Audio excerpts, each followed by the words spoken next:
जिलाधिकारी अनुनय झा के द्वारा जनपद में कार्यभार ग्रहण करने के बाद से ही औचक निरीक्षण का लगातार दौरा जारी है। ऐसे में आज जिलाधिकारी अनुनय झा ने आज जिला अस्पताल के ट्रामा सेंटर का औचक निरीक्षण किया, जिसमें उन्होंने कई खामियां पाई। खामियों पाने पर उन्होंने तैनात डॉक्टर की लगातार फटकार लगाई, जिसके साथ ही मरीजों का भी हाल जाना। मरीजों का हाल जानते हुए उन्होंने बेड न मिलने पे मरीजों को सांत्वना दी, साथ ही बेडों की स्थिति बढ़ाने का भी आश्वासन दिया। ऐसे में अभी डीएम अनुनय झा के साथ मीटिंग कर रहे हैं और डॉक्टरों से स्पष्टीकरण भी मांगे कि जो दवाएं यदि अंदर मौजूद हैं उन्हें बाहर से क्यों मरीजों द्वारा मंगाया जा रहा है। यदि मरीजों के परिजनों द्वारा दवाएं मंगाई जा रही हैं तो आखिर क्या कारण है, ये सारी स्पष्टीकरण वो डॉक्टरों से मांगेंगे जो इस समय तैनात हैं। डॉक्टर साहब लिखे हैं, मौर्य साहब, डॉक्टर मौर्य सर जो है मेरी माता जी हैं, चंपा देवी 70 साल सर, आज ही लेके आए हैं, भर्ती कराए हैं। उनको लूज मोशन है और साथ में उल्टियाँ भी है, सांस फूल रही है। अंदर नहीं मिला है, आते ही सबसे पहले उन्होंने हमको पर्चा लिख के दिया है कि ये दवा बाहर से लेके आइए।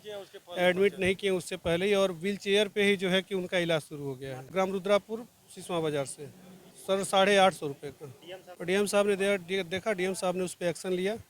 आगे अधिकारियों से उन्होंने बात किया, अब आगे क्या बात हुई है वो हमारे सामने की नहीं है। आज मेरे द्वारा ज़िला अस्पताल का औचक निरीक्षण किया गया, जहाँ पे doctor on duty doctor Maurya मिले।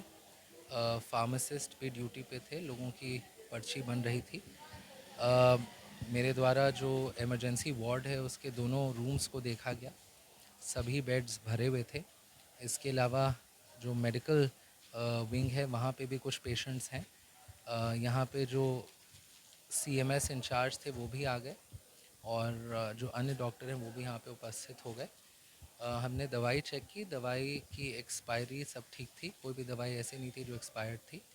एक शिकायत ज़रूर प्राप्त हुई है कि बेड्स मिलने में थोड़ा विलम्ब हो रहा है, तो उसमें हमने ज़रूर निर्देशित किया है कि क्योंकि अभी संचारी रोग का महीना चल रहा है तो इसमें लोगों की तबीयत ख़राब होने की संभावना ज़्यादा है, तो नंबर ऑफ़ बेड्स जो हैं वो बढ़ाए जाएं या कम से कम अवेलेबिलिटी बेड्स की बढ़ाई जाए।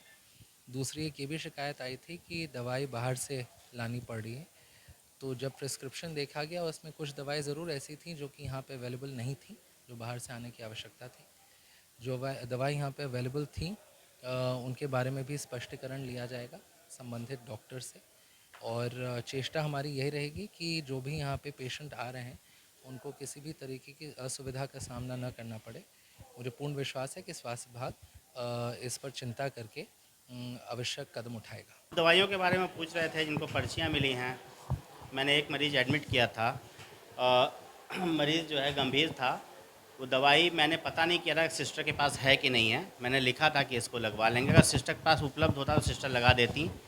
वो नहीं उपलब्ध था पर्टिकुलर सॉल्ट, तो वही डीएम साहब ने के निरीक्षण में आया।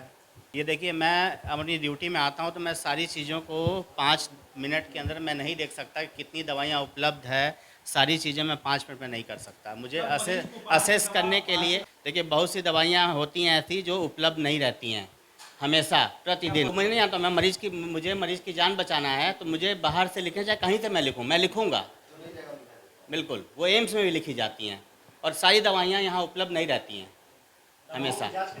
ये जो है डीएम साहब और निरीक्षण के दौरान जो भी जो है चीज़ें देखी गई हैं वो मैं नहीं जानता हूँ, मैं बता नहीं पाऊँगा। यही उन्होंने पूछा था कि दवाई उपलब्ध थी तो आपने क्यों नहीं आपने पूछा। मेरी गलती बस यही होगी, मैंने आते ही सिस्टर से नहीं पूछा था क्या क्या दवाइयाँ हैं, क्योंकि 200 दवाइयाँ हैं, 200 से ज़्यादा दवाइयाँ, मैं सारी दवाइयों को मैं 5 मिनट में नहीं निरीक्षण कर सकता। अरुण कुमार, UP टीवी समाचार, महाराजगंज।